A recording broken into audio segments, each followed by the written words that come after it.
thank you, Secretary DeVos, for being here this very long day. I wanted to talk to you about students who fall victim to predatory schools and the mechanisms we have in place to help protect them, but also protect abuse of taxpayer dollars. In Nevada, where I'm from, 30 institutions have folded in the last decade alone, leaving thousands of students without a degree, broken futures, and thousands of dollars of student debt. These institutions sadly prey on some of our most vulnerable students I've served who are low income and students of color and often veterans. And there's students like a 22-year-old mother of two named Chelsea who went to Brightwood to get a nursing degree. She received a Pell Grant, took out a federal student loan, took out a personal loan, a private loan, not to mention the hours of childcare that she paid for.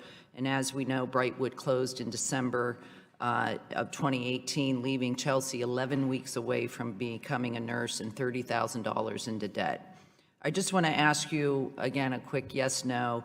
Do you believe, assuming that Chelsea has no viable option to complete her degree, do you believe that students like her deserve a legal avenue to have their loans discharged in these cases? Well, Congresswoman, yes, it sounds like if she doesn't find an alternative, she would fall into the closed school discharge category and her loans would be relieved.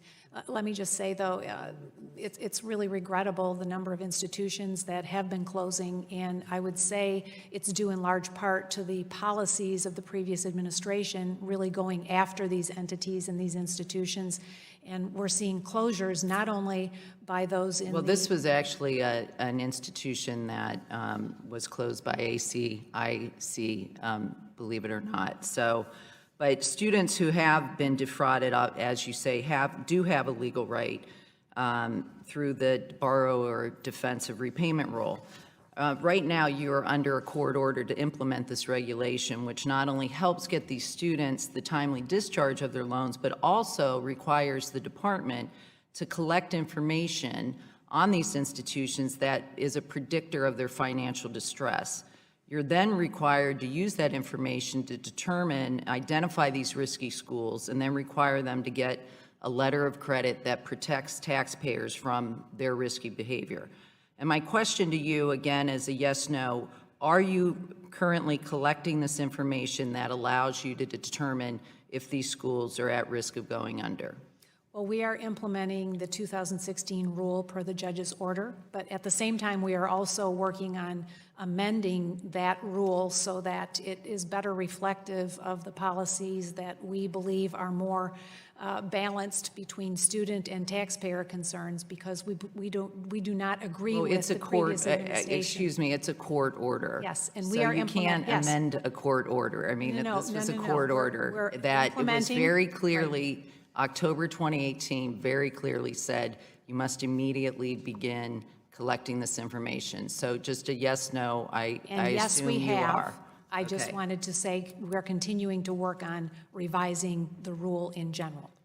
Okay, well, since you are collecting this information, which is great news, I'd like to, it means you must have sent a letter of guidance to institutions requesting certain information.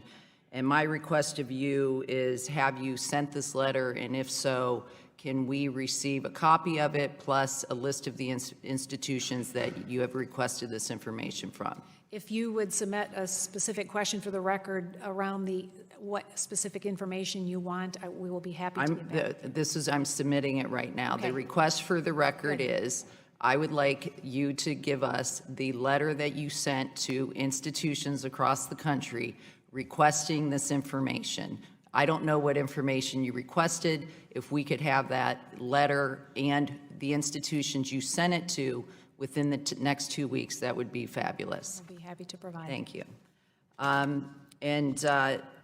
That's all I really have. I think that I want to thank you for being here. I mean, clearly, you know that a lot is at stake. This borrower defense, not only was here to protect students, but it also allows us to protect taxpayer dollars. And so based on your response today, I'm glad you're implementing that and collecting that information. We look forward to it. And